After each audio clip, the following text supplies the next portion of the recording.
Alright, since the Nintendo Switch 2 is the next thing coming up, I wanted to cover a game review exclusively on the Switch 2. I covered Pokemon Legends ZA in my ranking Pokemon games video, so now let's cover with one that came out on launch day, Mario Kart World. Oh yeah, can't wait to talk about this game. I covered some Mario Kart games before on the channel, and seems like a perfect fit to do this one. So, let's get started. The game was announced early last year, the same time when the Nintendo Switch 2 had its reveal trailer, and there was a brand new Mario Kart game that everyone wanted a new one in the series. Then cut to 3 months later, we did get an official trailer of the game with the whole gameplay and the title. So before I get to the gameplay, I want to talk about the development of the game because it's pretty interesting. So this game began developing in March 2017 and it was originally going to be on the Nintendo Switch, which that was long to develop, took 8 years. And reminders, during that development, Mario Kart 8 Deluxe, a port of the Wii U game, was already out on the Switch. So it was kind of concerned for 2 Mario Kart games on the Switch, but it would have been cool to have 2 Mario Kart games on the same system, in which that's never happened before in past systems. But unfortunately, it changed as years went on.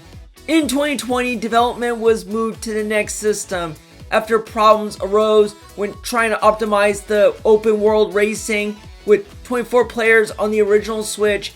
But during development of that game, Mario Kart 8 Deluxe received a booster course pass DLC in order for the game to be prolonged.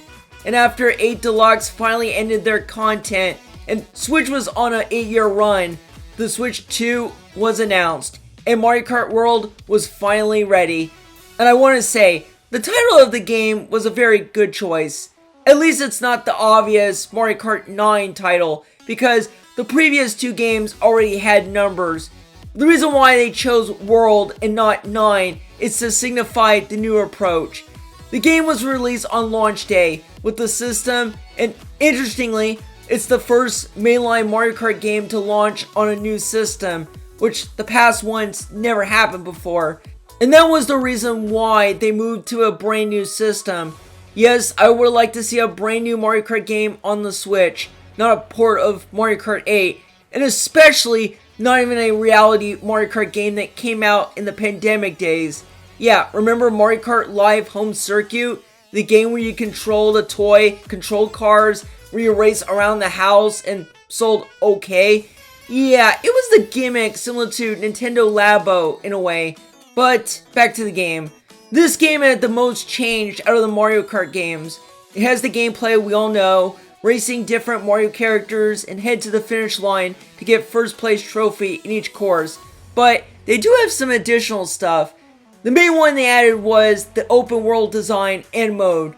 Yes, the first in the series to do so. It's a pretty giant world and you can ride anywhere on the map in the mode. But when you're racing, it will transition to the next course. And I can totally understand why they went with the open world aspect, because some Nintendo games have used open world. And open world is one of the big things in video games, because who wants to go anywhere? I have played open world mode a little bit, and yeah, it's good, but I'm more into racing. But it does have some missions. It's a fine mode. There's another mode called Knockout Tour mode, which that's my favorite one other than the actual Grand Prix. You and other players have to get to the checkpoint by going to whatever place.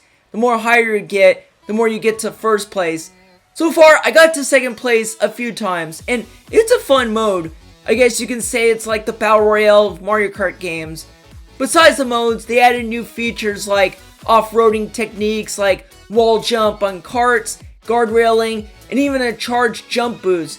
That's cool. I wish other Mario Kart games had that.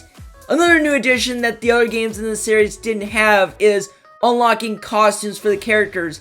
I mean, people did want those. I mean, the costumes are fine. I didn't need the characters get their actual costumes, but some are cool to get by eating food. Speaking of the characters, the game has a crazy amount of characters. So far, they added 50 playable characters with additional costumes, though Mario Kart 8 Deluxe has 50 playable characters with additional new ones and DLC. Well, both are tied with the most amount of characters in the entire Mario Kart series.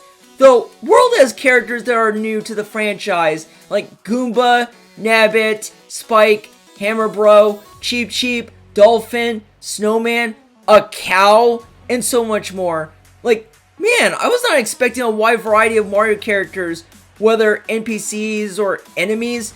Remember the penguin from New Super Mario Bros. Wii? Yep, it's playable. Somebody at Nintendo thought of a creative way. I mean, at least it's not Pink Gold Peach or baby clones or Nintendo characters. Another thing they cranked up in the game was supporting up to 24 players.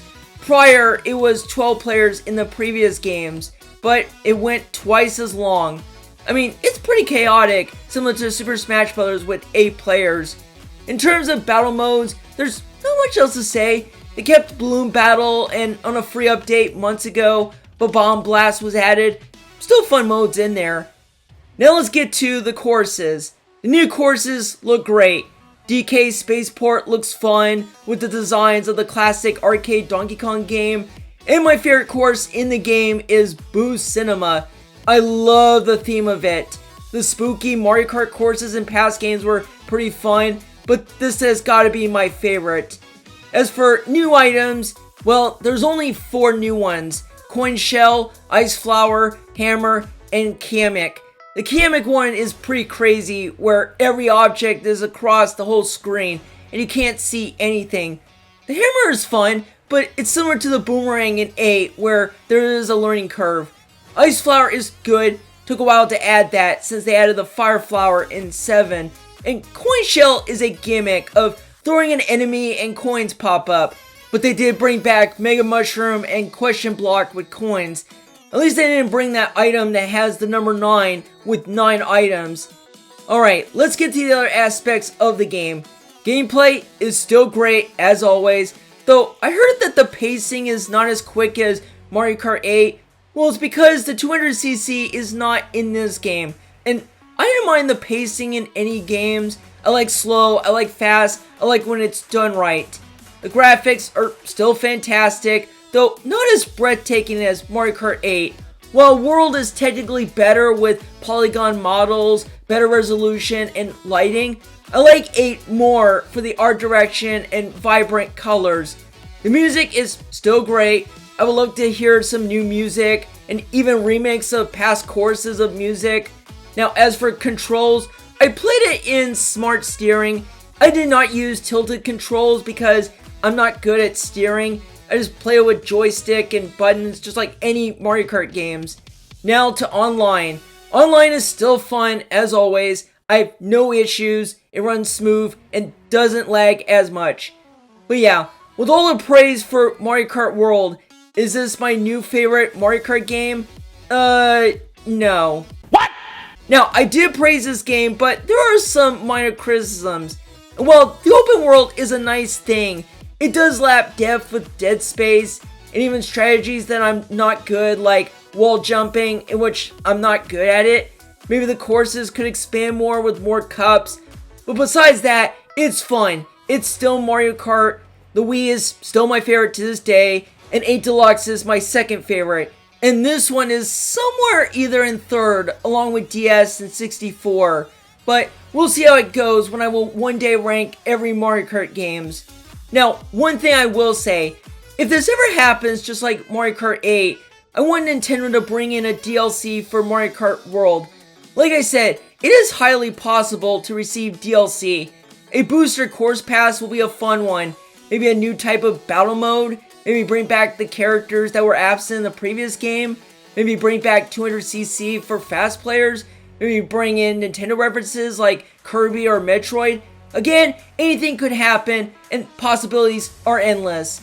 Though people said that this game is overpriced at $80, more expensive than before, which there is an option of bundling the game on the Switch too, in which I did buy the bundle with the game digitally.